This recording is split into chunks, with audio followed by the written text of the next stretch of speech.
안녕하세요. 사회복지과 이재환입니다. 제5주차 3차 시 강의 주제는 장애의 유형과 특성에 관한 내용입니다. 먼저 신체적 장애 가운데 외부 신체 기능의 장애는 6종류가 있습니다. 세부적으로 살펴보도록 하겠습니다. 지체장애는 팔과 다리 그리고 몸통의 운동기능 장애를 의미합니다. 주로 출산 전인 태아 때 이미 발생하는 선천적 원인에 의한 것과 출산 후에 발생하는 후천적 원인으로 구분할 수 있습니다. 선천적 원인으로는 유전적 결함이나 염색체 이상, 임신 중 흡연이나 약물 중독, 풍진, 조산이나 노산 등 다양한 원인이 있으며 정확한 원인을 찾지 못하는 경우도 있습니다.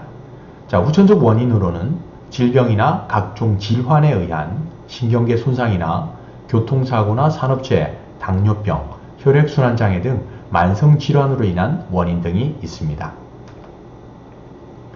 장애인복지법 시행령 제2조에서 규정하고 있는 지체장애인 분류 기준입니다. 세부 내용은 참고하시기 바랍니다.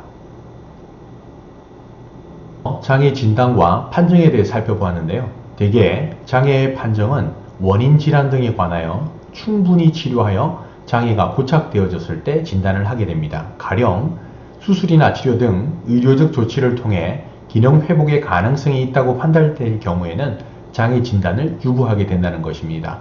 또한 장애 판정은 영구적인 것이 아니라 장애 종류에 따라서 2년에서 3년 주기로 재판정을 받게 됩니다. 뇌병변 장애는 뇌와 척수 등 중추신경계 손상으로 인한 복합적 장애로 뇌성마비나 외상성 뇌손상, 뇌졸중 등 뇌기질적 병변으로 인하여 보행이나 일상생활 동작에 제한을 받는 장애를 말합니다. 뇌성마비는 뇌가 발육하는 시기에 손상을 입고 그 기능이 저하되어 마비와 기타 여러 장애가 동반되는 것으로 마비가 더 이상 진행되지 않는 것이 특징입니다.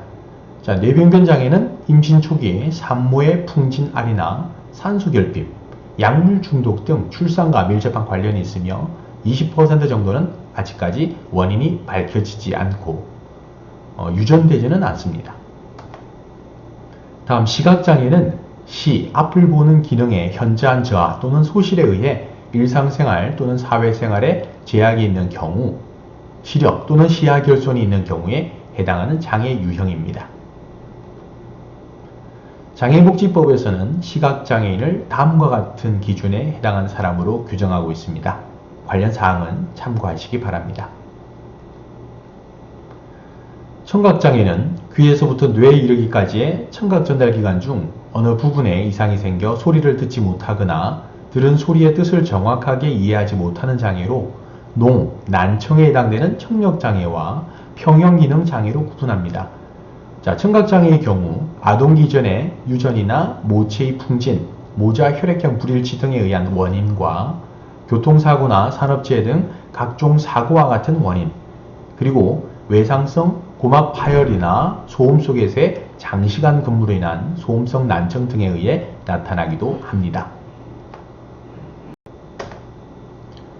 다음, 언어장애는 음성기능이나 언어기능에 영속적으로 상당한 차이가 있는 사람으로 신경조직 상해로 인해 실어증이나 지적장애, 뇌성마비, 자폐증 등으로 인한 언어장애를 갖는다거나 조음과 음성의 문제로 인해 나타나는 조음장애 등 기능적 요인에 의해 나타나는 경우가 있습니다.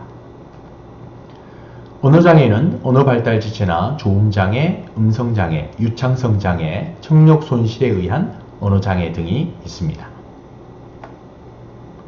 안면장애는 안면부의 변형이나 기형으로 사회생활에 상당한 제약을 받는 사람으로 혈관종이나 신경섬유소증, 거대모반증 등과 같은 선천적인 원인과 함께 화상이나 각종 사고로 인한 반응 등과 같은 후천적 원인에 의해 나타나기도 합니다. 다음은 내부 기관의 장애에 해당되는 6종류의 장애 유형입니다. 먼저 신장장애는 신장의 기능 부전으로 인하여 혈액투석이나 복막투석을 지속적으로 발달하거나 신장 기능의 영속적인 장애로 인하여 일상생활에 상당한 제약을 받는 사람을 가리킵니다.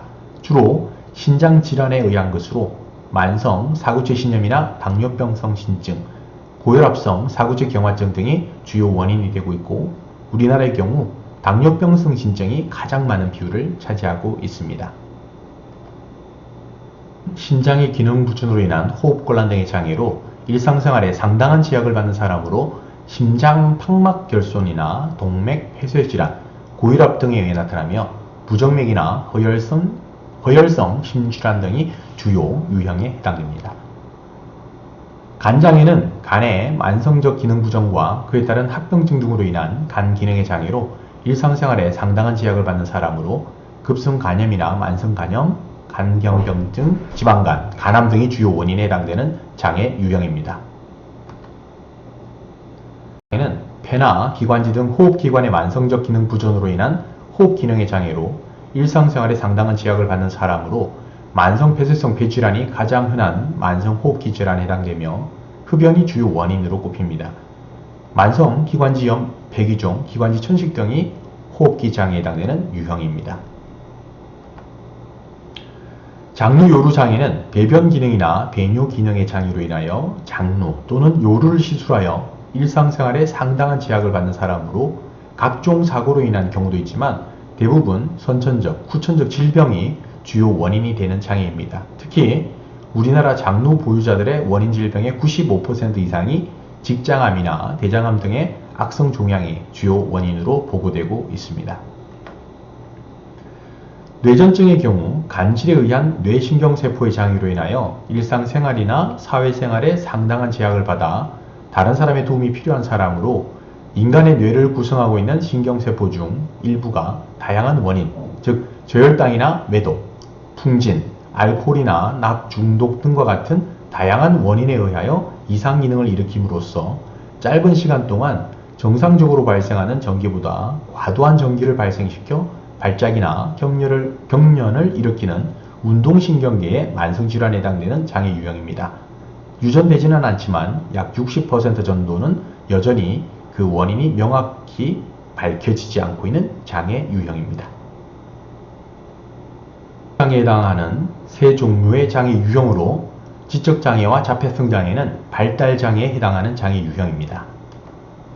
먼저 지적장애는 정신발육이 항구적으로 지체되어 지적 능력의 발달이 불충분하거나 불완전하고 자신의 일을 처리하는 것과 사회생활에 적응하는 것이 상당히 곤란한 사람입니다. 대개 지능지수가 70 이하인 경우에 해당되는데요.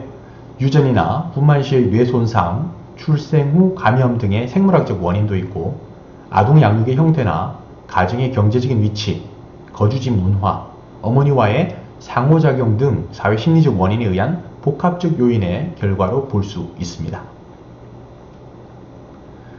정신장애는 지속적인 정신분열병, 일명 조현병이라고 합니다.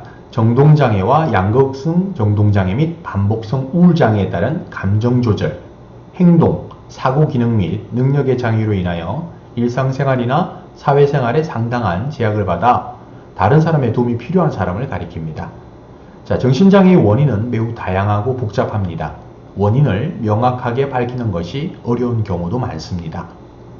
생물학적 요인과 심리적인 요인, 그리고 사회문화적인 요인 등이 복합적으로 작용하여 나타나는 장애 유형이라고 할 수 있겠습니다.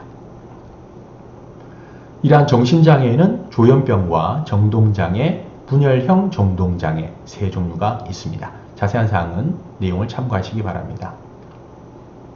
마지막으로 자폐성 장애는 소화기 자폐증, 비전형적 자폐증에 따른 언어, 신체 표현, 자기조절, 사회적응 기능 및 능력의 장애로 인하여 일상생활이나 사회생활에 상당한 제약을 받아 다른 사람의 도움이 필요한 사람을 가리킵니다.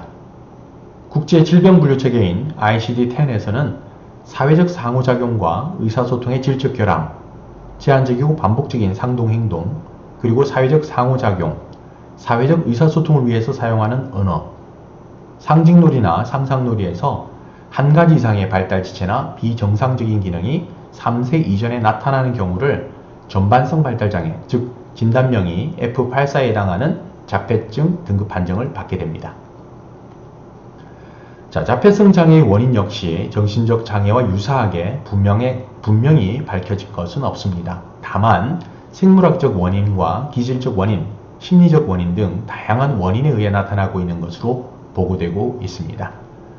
이상으로 장의 유형과 특성에 대한 수업을 마치겠습니다. 감사합니다.